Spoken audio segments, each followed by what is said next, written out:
Hallo meine Freunde, herzlich willkommen zu Nobbys Kochstunde.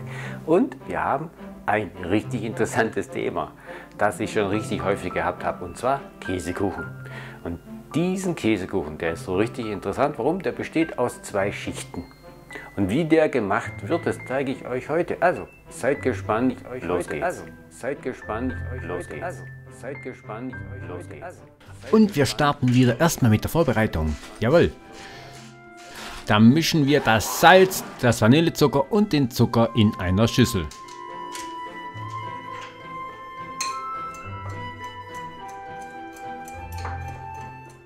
Weiter noch das Mehl mit dem Backpulver.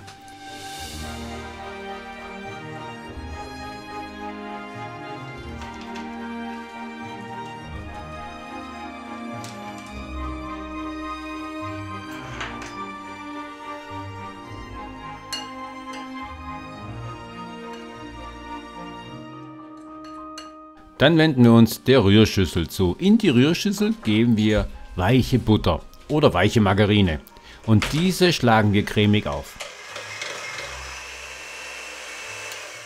Dann geben wir die Schüssel mit dem vermischten Zucker hinzu und rühren weiter kräftig durch.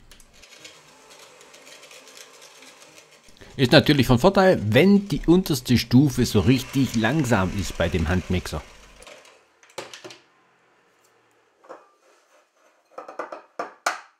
Für den Teig, für den Boden und für den Rand, da verwenden wir auch ein Ei und das geben wir jetzt auch hinzu.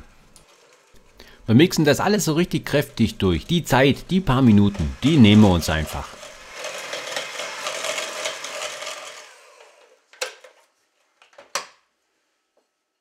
Dann kommt als letzte Zutat die Mehlmischung hinzu. Und wir kneten dann den Teig schon richtig lange durch, bis er zusammenfindet, bis so ein Bollen entsteht. Dann nehmen wir die Hand dazu und formen daraus 2 Boller. Ein großer Boller für den Boden und einen kleinen Bollen für den Rand später.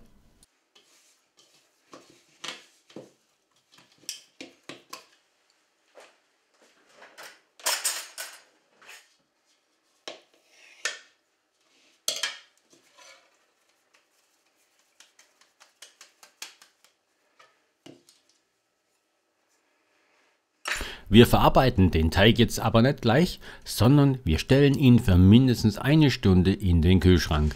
Zwar müssen wir ein bisschen warten, aber wir können ja dann die Zeit nutzen.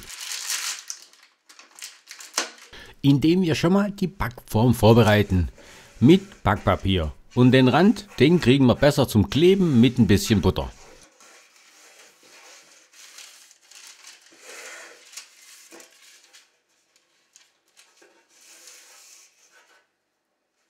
Als weiterer Lückenfüller können wir schon mal die Eier trennen. Aber wir trennen nicht alle Eier. Wir verwenden für die Füllung 6 Eier und wir trennen von diesen 6 Eiern 5 Eier.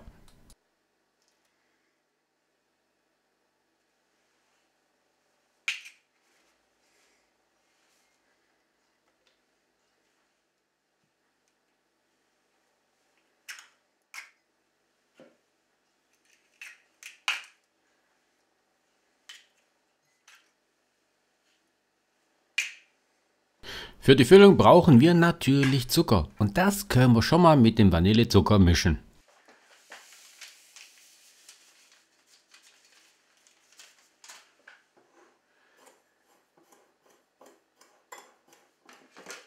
Aber dann ist es endlich soweit.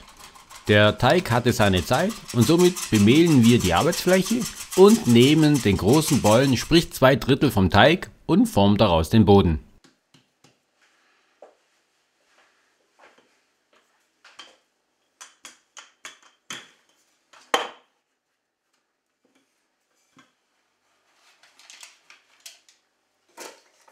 Natürlich müssen wir danach ein bisschen nachhelfen, sprich den Teig in die Form schön hineindrücken.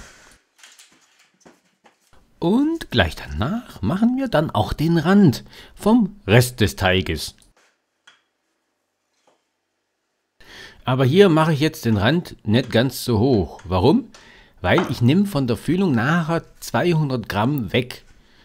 Die benötige ich nachher für die zweite Schicht. Sprich, der Käsekuchen, wenn er zum ersten Mal gebacken wird, dann ist der Käsekuchen nicht ganz so hoch. Sprich, wir machen auch nicht nicht ganz so hoch dann den Rand. Apropos Füllung, die bereiten wir jetzt vor. Dann nehmen wir die weiche Butter in die Rührschüssel und schlagen sie cremig auf. Gleich danach folgt dann die Zuckermischung und die verrühren wir weiter kräftig mit der Butter.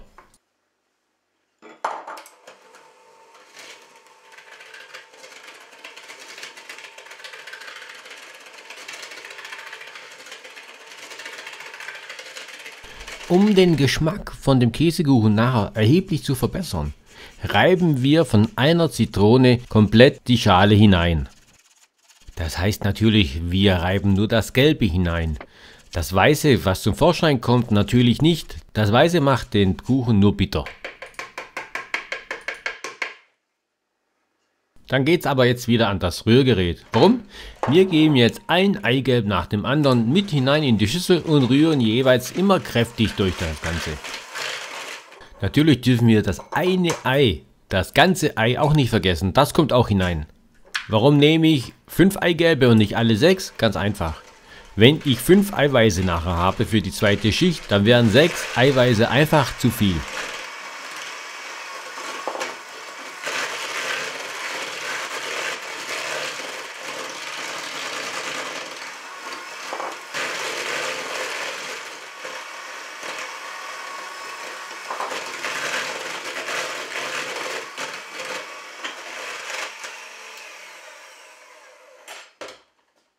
Um den Vanillegeschmack noch zu unterstützen, nehme ich noch ein bisschen Vanillearoma zur Hilfe. Auch darf das Päckchen Vanillepuddingpulver nicht fehlen, da nehmen wir ein Päckchen. Und gleich danach geben wir den Quark und den Schmand dazu.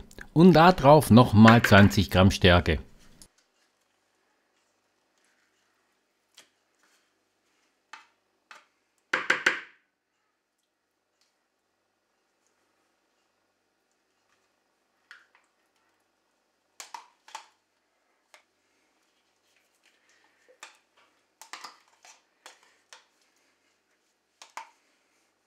Dann wird das Ganze so richtig lange durchgerührt. Wir möchten ja keine Klumpen in der Füllung haben.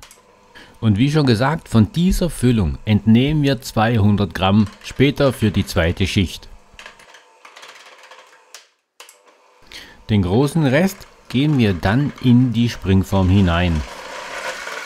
Zu dem Zeitpunkt haben wir den Backofen schon längst vorgeheizt auf 170 Grad Ober- und Unterhitze. Weil wenn der Kuchen dann in den Ofen kommt, bleibt er dort für 45 Minuten.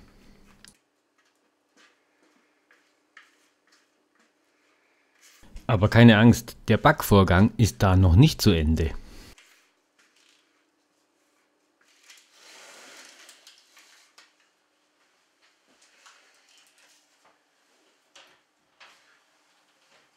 Kurz bevor die 45 Minuten zu Ende sind, stellen wir den Eischnee her. Und dieser Eischnee, der braucht natürlich ein bisschen Geschmack, deswegen geben wir ein bisschen Puderzucker hinzu. Der Puderzucker hat auch noch einen weiteren Vorteil.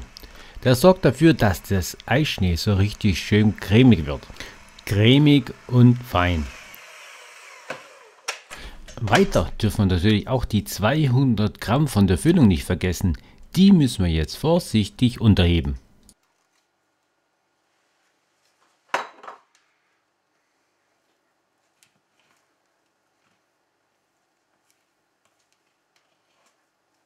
Da wir das ja kurz vor Backzeitende machen, können wir dann den Kuchen herausziehen und den Eischnee auf den Kuchen geben. Wir geben dann den Kuchen wieder in den Backofen und backen den ganzen Kuchen nochmal für 20 Minuten.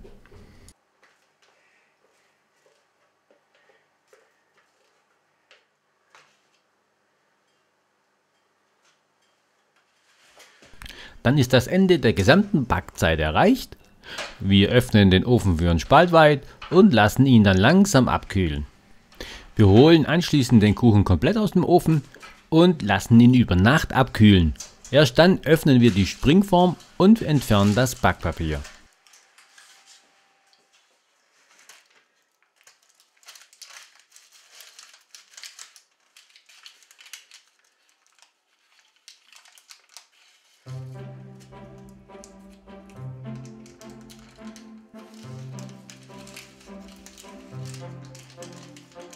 Gut, dass ich mir so einen Edelstahl-Tortenschieber zugelegt habe. So kann ich den Kuchen ganz einfach lösen und auf eine Platte platzieren.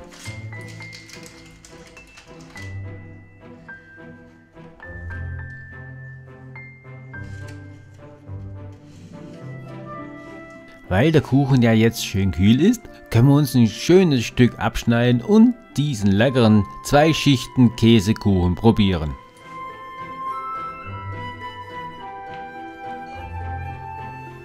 Und jetzt schaut mal, wie schön wir die 2 Schichten erkennen können. Und wenn er so schön gelungen ist wie dieser, dann steigt natürlich jetzt die Vorfreude aufs Probieren.